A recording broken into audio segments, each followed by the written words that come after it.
Hello all, and welcome to today's Sunday Q&A. I'm going to do this quick, just because we're starting on a bit of a sombre note. I've had a message from Leachy. He says, hi Pete. He says, just to let you know, my mum passed away on Sunday. I was with her as she took her last breath. I'm glad she's no longer in pain, but she's left a huge hole in our family. Mate, I'm sorry for your loss. I don't say anything other than that, because anything that anybody says after that is just massively annoying. Mark told me that on the market. But yeah, cancer is rubbish, and that's not the word I want to use. My thoughts are with you, and I hope you all guys get through it. So, but thanks for letting us know. So cheers. And also on the HPC thing, give me a call. Right, so got that one out of the way. Bless him. So, question of the week. We've had quite a few questions of the week this week, which is handy for me because it's free content. The whole thing is free content. The whole principle of Sunday Q&A, for those of you that don't realise, is exactly the same way as radio stations work. When they say phone in and tell us what's going on, what they mean is we cannot be bothered to think of things to tell you, so you just tell us what we should broadcast back. It's free. Thanks very much. Cheers. So we've had a few questions of the week. This was a good one, actually, in fairness. This is Dave, the cab driver, my mate Dave the Crisps. He says, interesting subject, video right there. The difference between working for the man and working for yourself, how it affects you mentally. You're welcome, cheers, and be lucky. Yeah, there's a video to be made there. Certainly, absolutely. Cheers, Dave. And then I've cut your name off, but there's a few questions for the next Q&A. Sorry I cut your name off. Lots of commentators saying the country's in the doldrums. How does it work from the HX? Are you busier or quieter than you remember? Another good question. Insurance costs, have they gone up since your last lorry? Another good question. Have you got your transport agency CPC yet? Get it done. You're a bright bloke, no problem. Save a fortune. That's not a question. That's a statement. And it certainly should be done, but it's the time and the money it takes to go through it. Besides, my mate Nick, the urban trucker, is looking after me at the moment. But you're right, it should be one of those things. Maybe one day I will get to do a class 1. Maybe one day I will do my transport manager's course. Maybe one day I will actually get a grip on the industry that I'm in, rather than just fumbling around in the dark and relying on people that know far better than me to look after me. But maybe. Journey of a million miles, after all. And finally, we have one from Andy Shivers. He said, what's the going rate for an 18-tonne? This has the makings of your lucky day. I've done a few recently, because I've had quite a few questions recently. One guy turning around, I forget his name again, sorry, saying, how much do you quote for an 18-tonne? Stop telling people you quote £3 a mile on an 18-tonne. And he's right. I don't quote £3 a mile on an 18-tonne. It's much, much more complicated than that. But I've recorded one that hopefully will put the record straight and sort of, because, otherwise I'm telling people to quote £3 a mile, and you're going to quote £3 a mile, you're going to go bust. And nobody wants that. So anyway, the washing machine's gone in. It's been, by the way, it's been fixed. Which is lovely, so I'm just catching up on the washing. So there's a few coming out which aren't so much the look at my lorry, life on the road videos, your usual 3-minute, what does this work, how does this work? So more back, I'm not going to say back to basics, back to what we did before. Bit of life on the road, bit of questions, just is what it is, So there we go. On the subject to which this week's video was Tiffany. Meet the new truck. Oh, I love Tiffany. She's great. The space, the lockers. I have a small issue with the fact that I've had like engine warning lights and stuff like that on, but they're all yellow. And it's like, well, it's going to be that sensor, this sensor, that, we're still trying to fathom our way through it, but nothing major. No people, one of the rims broke, so I had to get a new rim because the tyre was going down. That's 25 quid. Did somebody working, so yeah, so we do love Tiffany, so she's great. I think it was Shane, I keep cutting people's names off today. Sorry. Shame Hardy, it must have been. It says, can't wait to take a new tour of the lorry. How many kilometres has it done? What year? Euro 6 and price. Well, it's out there. The video's out there. It's done 450,000 miles. What's that in K? About 720K. That's what it says on the tacho. It's Euro 6, but it's not DVS, so I can't go into the zone. But I can go everywhere else in the country because I haven't got the cameras on. Camera system £1,600, and now they want the radar as well. It's £2,000. I only go, And he said, what price? I'll give 5k for it. 5k plus the VAT. I got a good deal. I'm very lucky at the moment. I mean, a few people I seem to. I mean, the guy who sold me the lorry didn't know me, but he still gave me a good deal. He's a friend of a friend. He's a friend of Ian's. I've been up Ian's. We've been up at the yard all morning. We'll come to that in a minute. I'm a lucky man. We'll come to that. In fact, we come to it straight away, really, and the price I've told you. And then from W388Y1, who is Ian? Hello, mate. He says, looks like the mirror guards will fit and the thinner will get the lettering off. Yeah, I was up the yard this morning. He gave me the mirror guards. I've got 2 new shiny silver mirror guards. I'll give him a bit of T-cut because that's what I actually have brass. So, and I ran out of thinners, taking the last of the lettering off the side. He gave me some more thinners. Then he plugged in his computer into my system. Mate, I owe you big time. You and Mark, I feel like I'm starting back out on my own. I feel like a young Rocky Marciano. And I'm in the corner and I'm thinking, if I can just make it through the first 3 rounds, But luckily in my corner, I've got really good people. I've got Sam the accountant, I've got Mark the mechanic, I've got my mate Ian. And without you guys, I'd be lost. And I just want to say to anyone who's actually listening, who might be, and I'm sure the other two are paying no attention whatsoever. I don't blame them. In fact, I'm amazed anyone pays any attention, to be honest with you. I'm really grateful and thank you. And I genuinely mean that, so cheers. Anyhow, right, it's not all going to be somber, surely it can't be. It's only Q&A. Dale Steele says, I find trucks and buses are like aeroplanes. He said they never really age because something needs changing, it gets done. For example, that truck could have had a replacement engine at some point, you wouldn't know. Companies just want to keep their lorries on the road so they get maintained regardless. 450k is nothing for a lorry engine. They're just on tick over most of the time. I don't know, mate. I hope so. I genuinely hope you're right. But I mean, Mark, the mechanic, he says to me, it's little and often. I'm on 6 weeks on my inspections. I'm with the ministry, I'm on 8, but I want it on 6. Because, she's done a few miles. Let's just keep on top of it. I'd rather get it fixed before it goes wrong, if we can, than be out on the road. It goes wrong. There's a recovery. I'm in Sunderland. It's in the depths. It's like, no, hang on, that's on the way up, Pete. Lucky we had a look at that. We changed that now. That was about to go pop. I know it won't solve anything, but I'm doing the best I can here. So, and yeah, it's all cool. Paul Oldfield says, Pete, have you got a night heater? And an eider down is getting it's getting to look a bit chilly lately. I have got a night heater.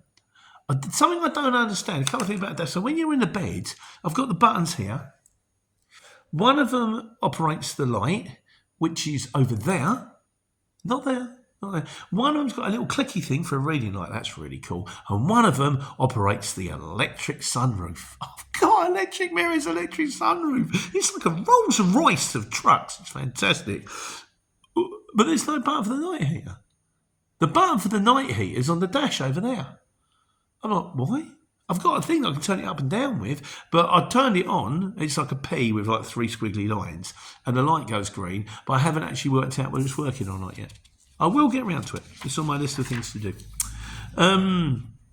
Jack, who says, electric sunroof? F me. You're not wrong, mate.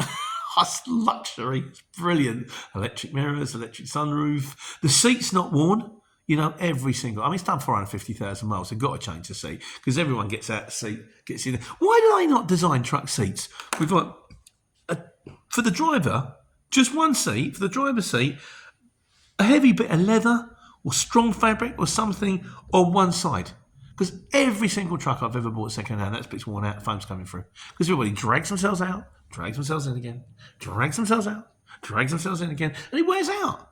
So just put some extra foam in. You've got the air dump. I hit the air dump, which is the button that makes the seat go down. If you hit the air dump and the seat goes down, you can squeeze out, we don't squeeze out, get out easily. But why they don't, I don't know. Dale Steele says, this time next year, you'll have a Scania. Don't know, Dale. I've kind of sold me deaths. I do love a death. And Shaz Griffith says, sort out the Union Jack.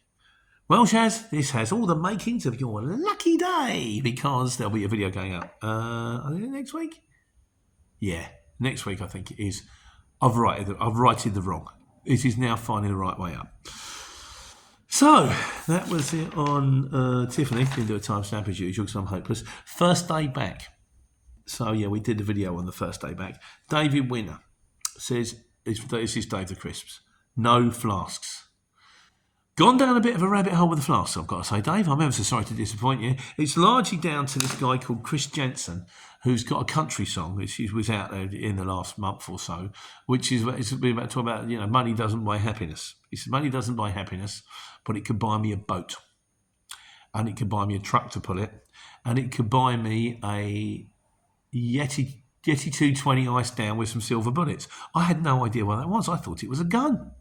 So I Googled it. A Yeti 220 is a huge cool box that these Americans go fishing with. So they stick in one, they just basically cram it full of ice. And silver bullets are Coors Light, where you can keep that. It's not hard you can export, is it? But you can you shove all that in there and you keep the lid down and you can go fishing for 5 days. You open the lid, the beer's still cold. And I'm thinking, hang on a second, they might have something here, these Americans. They could be good at this.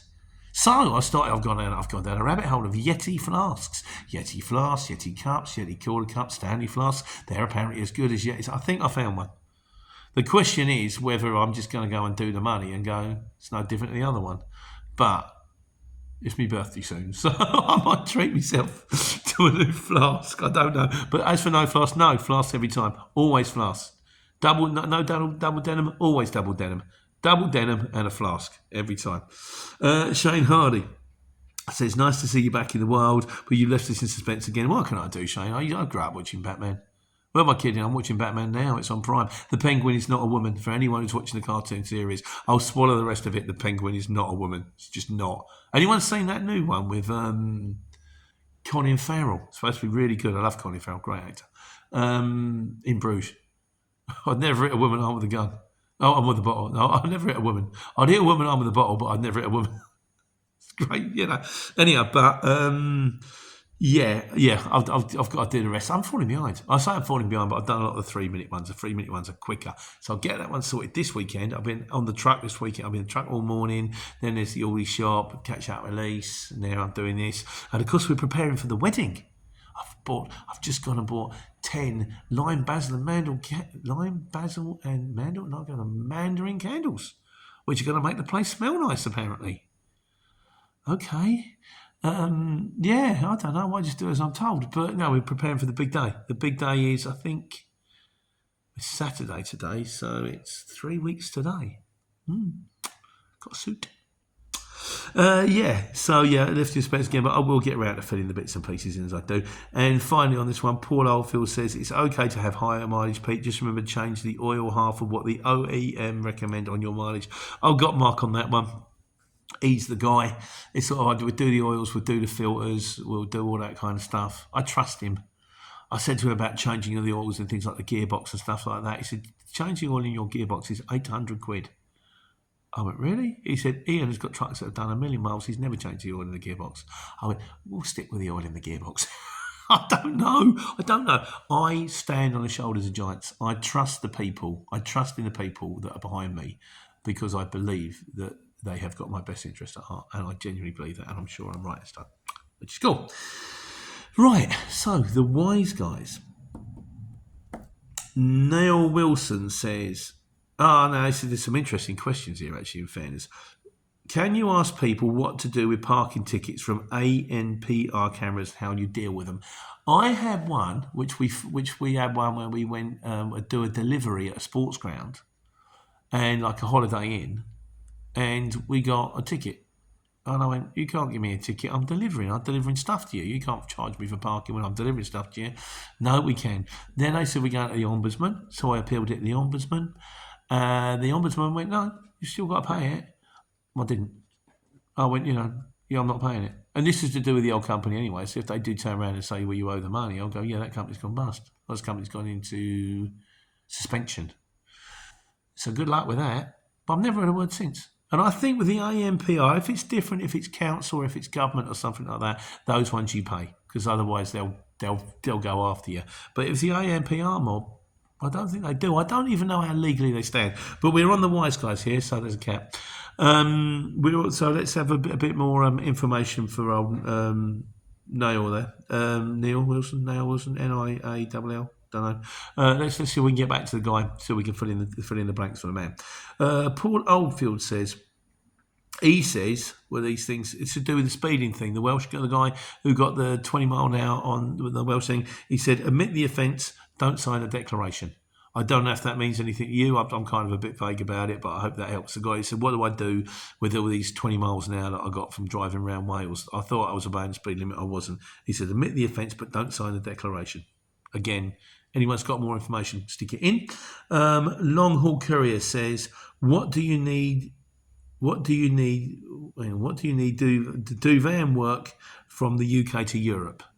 Now, again, I'm not the expert on van work, and I don't run into Europe because I've got standard national. I don't do international. But I believe now, Franz might be the guy on this. You need an operator's license. You need like a Euro. If you want to run a van in Europe, you need a van operator's license. I don't know if that's different to a lorry operator's license. Once again, I'm sure the mob will get back to us on this one. And it's not quite as straightforward as it used to be. Having said that, I don't think it's as complicated as like trying to get a British European. We are in Europe still. You know, they haven't moved the country. They haven't dragged it and put it off the coast of Africa. We are still technically in Europe. We might not be part of the European community, but I'm not an American. I'm not an Australian, and I'm not part of Asia. I do still live in Europe. What do you need for it's sort of? It's not like applying for a British operator's license. It's not quite as complicated, but I do think there are still a few hurdles you have to jump through. But we'll get the wise guys to fill us in on that one. Another video going out there, presumably. God, I'm making videos. This will do me till Christmas. And finally, Steve Gregory says, can you do a video about... Right, this is an interesting one. Can you do a video about the law and driving hours after a 2-hour drive, then broken down waiting for a rescue repair for 5 hours? How would it affect your driving hours plus another breakdown north of the Watford Gap driving back to the yard? Now, I have done a link recently on extreme circumstances. We'll do that one. Now, you might still be all right under those times because you haven't driven much, and as long as you're under a 15-hour day under your work time directive, you probably still haven't broken any laws. Well, I've only driven for 3 hours. I'll put it on hammers in between. I had a 15-minute rest when I went and sat the other side of the barrier just to keep yourself inside my work time directive. But as long as you were inside your 15 hours, say you left the yard at 6 and you got back before 9, and you have driven less than 10 hours a day and had the appropriate breaks, you're still going to be inside it. That's not going to be an issue. If you're not, there is that link to extreme circumstances. Just write everything down, take photos, explain what happened, and they're going to go, yeah, fair enough. I think, actually, I'm pretty confident you're okay with that one. So, right, miscellaneous. We did the delights of London. another joyous life on the road video for Pete there. He said, Jackie said they do renovations on the British Museum, so they cover it with scaffolding and make it look like a building, but it's not a building. I kind of knew that. I watched this thing once where I was sitting next to a guy and there was 3 dogs and 2 Muppets, and one of them turned around and went, "One of those not." He said, "That one of those isn't a real dog." Okay, you had to be there. Rat Whittle says, 9 hours is still a thriving market. Drive it to deliver to Sainsbury's. I think Tower Bridge has a weight restriction. 9 hours, I'm sure it probably is still, so it's still out there. It's still a fruit market. I wonder if they've still got the Sunday market there, because what happens is the fruit market will work Monday through to Saturday, then we'd shut, and on Sundays we would go and trade normal stuff on the market. As for the weight restriction on Tower Bridge, I don't know what it would be, but I know buses go across it. And I know that I've been across it in an 18 tonne. So again, wise guys, is there, maybe David, he drives a cab, so is there a weight restriction on Tower Bridge? And if so, what is it? Just out of general curiosity, you'd like to know. You can Google it, but that's no fun, is it? It's no fun. That doesn't involve anybody. I have to involve people, and that's more fun. Gary HGCE says, your union flag cushion is upside down. Love the channel from the shipping shed. Take care, take money. Thank you, Gary. The shipping shed is going to be out of action soon because of the up and coming wedding, and also because everything that gets stored for the winter, sort of chairs and stuff that normally out, they go in the shed. I was going to be in the shed today, but at least it's having a kip, so we're all right. And as for the cushion being upside down, look, I'm sorting it out. All right, I'm on the case. I'm on the job, you big nabob. Leave it with me. Paul Holdfield says, Well, but I think it's to do with every time. I've said every time I sell something, it's a buyer's market, and every time I buy something, it's a seller's market. He says, "Well, Pete, I've got to say you're nearly as bad as me. I've never made a penny out of anything I've sold. I had one of those small dashu lorries the other day, the size of the long wheelbase craft. It looks like exactly, but scaled down lorry. And I say it nearly killed my back. So, well, I hope you're better off where you are now, Paul. I hope you're in a much more comfortable vehicle." I finally got the. It's took me forever to get the seat position right on the truck. It shouldn't really. I mean, it's the same as the other ones. Tilt this forward, tilt that back, tilt this forward. I'll sit back. Sort of. At least it's not a Merc. The Merc's got, you can inflate this and decide that. And, it drives you mad. I think I've got it right now. I think I finally got it right. Let's hope it stays that way. Buckaroony says 8th year on the CX for me, and I'm flying. You're going to get these. I've always said about the CX, it doesn't work for everybody. It's not a magic wand. No one's going to deliver £1 million to your door. You get out what you put in. Some people are doing, love it. Some people have gone on to great things. Some people, it hasn't worked for them and they've had to go and do something else. That's the score. You have to work out if it's right for you. The channel's here so that you can talk to people. Is it right for me? Isn't it right for me? Make the choice. If it isn't, wipe your mouth, walk away, find the next thing. Everybody gets there in the end, It's sort of, you will find you. You do you. Fierce Cooper, new contributor channel, says he's been looking at the Euro 6, Euro 5 thing. He says Euro 4 is exempt. I think he's going out into the zone. Euro 4 is exempt for petrol. Euro 6 is exempt for diesel. It took me some reach to figure out, depending on what fuel, depends on which standard is exempt. Euro 4 better for petrol, Euro 6 better for diesel, yeah. And he says Euro 6 for diesel to make you exempt. It must be stamped on the emissions section of your V5 to qualify. You may need to get your V5 updated if it's not. That's all lovely. It doesn't help me with driving into London because that's something completely different. It's not to do with emissions. That's to do with DVS, which is to do with driving over cyclists. Which is that you've got to have cameras and beepers and stuff like that so you don't, kill people walking dogs and stuff like that, which I haven't got and I'm unlikely to get when you bear in mind how much money I'd have to shell out just to do the odd job into London. At the moment, I'm swerving London. I've got to be honest with you, I don't miss it. I can't do that job into the city at 7 o'clock in the morning. Oh no, instead I'm going to Milton Keynes where I have a nice big forecourt off a roundabout. What's not to like? And finally, on today's Q&A, Shane Hardy says, "Morning, Pete. Your DAF is getting similar miles per gallon as my car. May I suggest changing your car, or at least taking the steel girders out of the boot? Either that, or you've obviously got a really big car, or a really cool, like one of the big American cars. Maybe Shane Hardy drives around in like a Pontiac, or a Cadillac, or something like that, a Tin Man car. That was a great film." Richard Dreyfuss and Danny DeVito having a war. Fantastic. Contemporary reference for the 18 to 25-year-olds there. 24-year-olds, Nick. There you go. Right, okay, that's me done. So that's today's Sunday Q&A. Like I say, I'll finish off the Life on the Road video. And then a few more information videos. Like Charlie says. Did you know, I found this out the other day, the voice of Charlie on the Charlie Said adverts is Kenny Everett. Another contemporary reference for the 18 to 25-year-olds there. 24-year-olds, Nick. Yeah, there you go. But yeah, I'm on it. And then, of course, that's just the rundown for the wedding. In the meantime, time to get my head down. I'm out there again. I'm in the truck. Need to get a bit of air in the back of the tank. Need to take care and take money.